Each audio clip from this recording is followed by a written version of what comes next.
Sure. Here's your engaging introduction.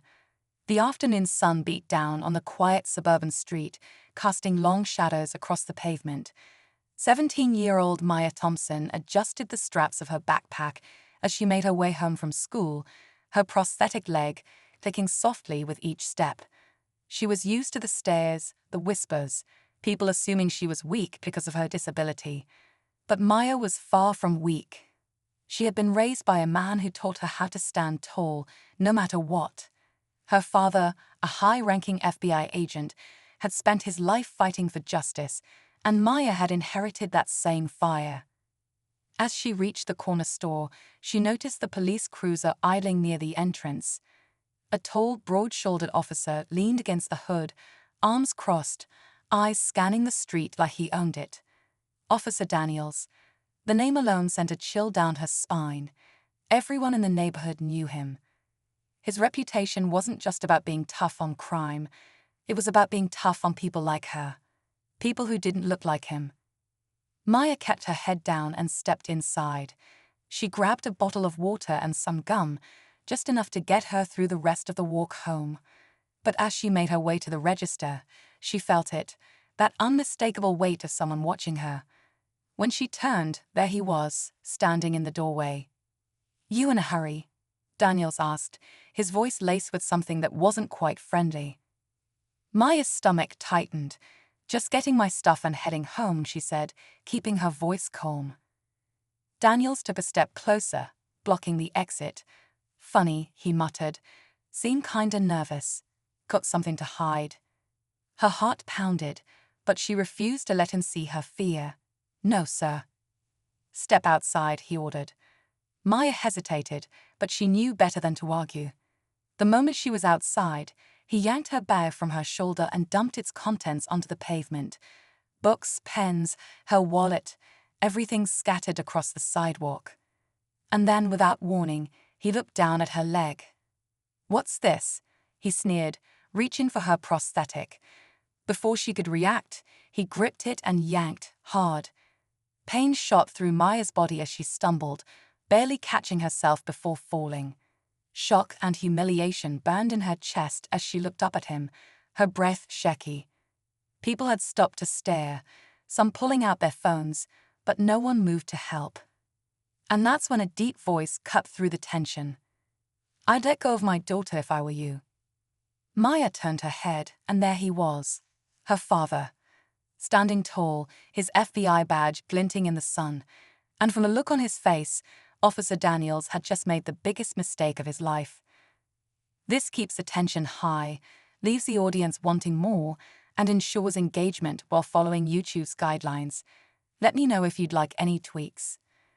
Officer Daniels' grip tightened for just a second before he let go, his face shifting from smug confidence to something more guarded. Maya staggered back, her leg throbbing where he had yanked it, but she kept her eyes locked on her father. Even in the heat of the moment, there was something steady about him, the way he stood, the way his voice cut through the chaos without needing to be raised.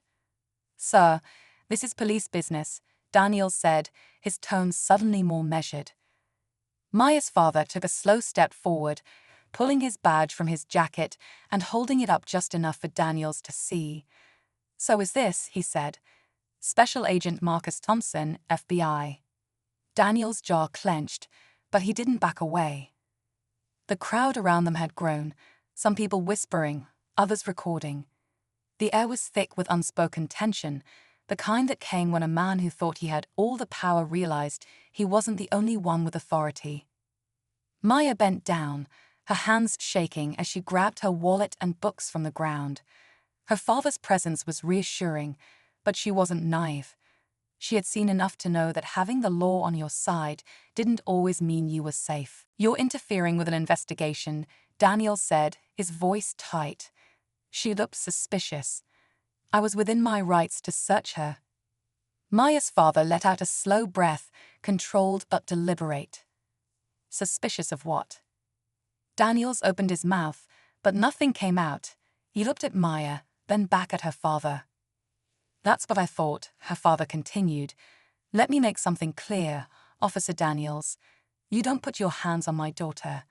You don't put your hands on anyone without cause.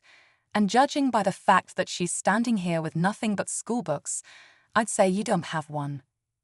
Maya could feel her pulse pounding in her ears.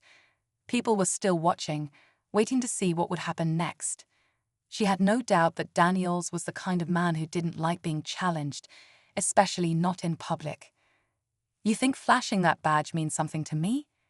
Daniels said, his voice lower now, almost daring. This is my district. We do things my way. Maya's father held his gaze, unshaken. Not anymore. Daniel's hand hovered near his belt, fingers twitching like he wanted to reach for something.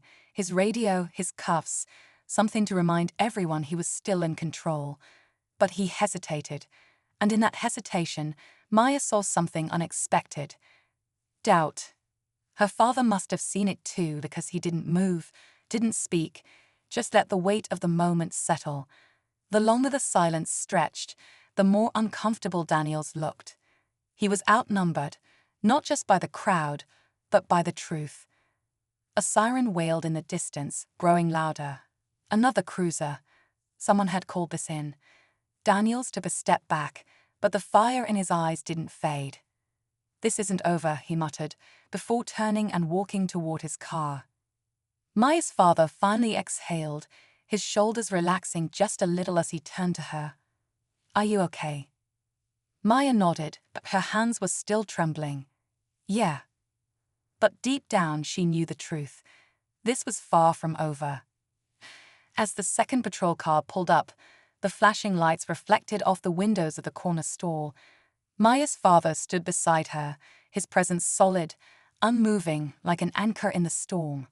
Two officers stepped out of the car, one of them looking younger, uncertain, while the other, an older man with gray at his temples, moved with the weary authority of someone who had seen too much. Officer Daniels turned to them, jerking his thumb toward Maya's father. He's interfering with a lawful search. The older officer gave Daniels a look, then glanced at Maya, who was still clutching her backpack. His gaze flickered to the small crowd, the raised phones, the expectant faces waiting for what would happen next. His expression tightened, but he said nothing to Daniels. Instead, he turned to Maya's father. Sir, can I have a word? Maya's father nodded, but his jaw remained clenched. He stepped aside with the officer, lowering his voice as they spoke. Maya couldn't hear what was being said, but she knew her father well enough to recognize when he was choosing his words carefully. Daniels stayed where he was, eyes locked on Maya. Maya looked out the window, her fingers tapping against her thigh. She had spent years listening to her father talk about justice, about standing up when something was wrong. But this wasn't just some case he was working on. This was personal. And if there was one thing Maya knew about her father, it was that he never let things go. Somewhere behind them, Officer Daniels was probably thinking the same thing. Maya sat in silence as the city lights blurred past the car window. Her father's fingers tapped restlessly against the steering wheel, his usual composed demeanor starting to crack. She had seen him serious before, seen him focused. But this was different. This was personal. After a few more minutes of quiet, he pulled into their driveway, killed the engine, and exhaled slowly. He didn't get out right away, just sat there, his mind somewhere else. Maya shifted uncomfortably, feeling the weight of everything that had happened still pressing down on her. Dad, she finally said, her voice softer now. Her father turned to her, his expression unreadable. I need you to be careful, Maya. This isn't over. She frowned. I know. Daniels isn't just going to let this go, is he? No, he said, and that's exactly why we have to be smart. He hesitated, then added, I called in a favor. Maya straightened. What kind of favor? The kind that makes people like Daniels nervous. There was something in his voice, something heavier than just frustration. It was a warning. That night, Maya lay awake in bed, staring at the ceiling. Her mind replayed the moment over and over, the way Daniels had looked at her, the way he had grabbed her leg like it was nothing. But most of all, She kept thinking about the way he had reacted to her father. That flicker of doubt in his eyes. He wasn't afraid of getting in trouble. He was afraid of something else. A sudden noise outside made her sit up. She reached for her phone, heart pounding. It could have been anything: a car passing by, an animal in the yard. But after everything that had happened today, she couldn't shake the feeling that something was off. She climbed out of bed, moving slowly toward the window. The street was quiet, too quiet. Then she saw it, just for a second. A shadow near the edge of their driveway. Her breath caught in her throat. The figure shifted, then stepped back into the darkness. Maya's pulse raced as she backed away from the window. She grabbed her phone and rushed to her father's room. He was already awake, standing near the door like he had been waiting for something. "I saw someone outside," she whispered. His expression darkened. He didn't ask questions. He just grabbed his gun and moved toward the front door. Maya's hands tightened around her phone. She had wanted justice. But now she realized they weren't just looking for answers. Someone was looking for them too. Maya's father moved swiftly, his every motion controlled and deliberate. He gestured for her to stay back as he approached the front door, his FBI instincts fully engaged. Maya held her breath, gripping her phone tightly, ready to call for help if needed. He flicked the porch light on, but the driveway was empty. The street was just as still as before, except now the silence felt heavier, charged with an invisible weight. Maya crept closer, peering past him into the night. "I know what I saw," she whispered. Her father nodded, his jaw tight. He wasn't the kind of man to dismiss her instincts. If she felt something was off, he believed her. He stepped onto the porch, scanning the yard, the street, the line of trees across from their house. For a long moment, nothing moved. Then, barely visible under the dim glow of the streetlight, something caught his eye. A small object placed neatly on the hood of his car. Maya's father held up a hand, signaling for her to stay put. He moved toward it carefully, his eyes scanning the area for any signs of movement. As he got closer, Maya could see it too, a folded piece of paper weighed down by a single bullet. Her stomach dropped. Her father picked up the paper and slowly unfolded it. Maya couldn't see his face, but she saw his posture change, his grip tightening. He turned and walked straight back to her, shutting the door behind him. "What does it say?" she asked, her voice barely above a whisper. He hesitated, just for a second, before handing it to her. Inside, scrawled in jagged handwriting, were just 4 words. ***, walk away, Agent Thompson. ***. Maya felt a cold shiver crawl up her spine. "It's him," she murmured. "Daniels." Her father exhaled slowly, his eyes dark with something unreadable. It could be, but there was doubt in his voice. Not because Daniels wasn't capable of something like this, but because there was something else, something deeper at play. Maya swallowed hard. What do we do? Her father folded the note, slipping it into his pocket. "We don't scare easy," he said, his voice low but firm. "And we don't back down." Maya nodded, but her hands were still shaking. Then, just as they turned to go inside, her father's phone buzzed. He glanced at the screen, and something in his expression shifted. "What is it?" Maya asked. He hesitated, then turned the screen toward her. It was an unknown number, and a single message. ***, you're not the only one watching. ***. Maya's breath caught, because now she realized this wasn't just about Daniels. Someone else was involved, and whoever they were, they had been watching them the whole time. Maya's father stared at the message on his phone, his expression unreadable. The weight of it settled over them both, thick and suffocating. Someone else was involved. Someone who had been watching not just tonight, but long before this moment. A sharp knock at the door made them both freeze. Maya's heart pounded as her father pulled her behind him and stepped forward, his hand hovering near his holster. He peered through the peephole then, after a tense moment, unlocked the door. Standing outside was the older officer from earlier, the one who had arrived after Daniels. But he wasn't in uniform. He was alone, his hands raised slightly, as if to show he wasn't a threat. "We need to talk," he said. Maya's father didn't move at first. "About what?" The officer exhaled. "Daniels, and what you don't know about him." Maya exchanged a quick glance with her father before he stepped aside, letting the man in. The moment the door closed, the officer's entire demeanor changed. His shoulders tensed, his eyes flicking toward the windows as if expecting someone to be listening. "I don't have much time," he said. "But you need to understand, this isn't just about Daniels. He's been protected for years. Every complaint, every accusation, someone always made sure it disappeared. But now you've rattled him. And when Daniels gets scared, the people protecting him get nervous." Maya's father crossed his arms. "Who's protecting him?" The officer hesitated. "Higher-ups." Maya's breath hitched. "They're here," the officer whispered. Her father grabbed the flash drive, shoving it into his pocket. "Maya, get to the back."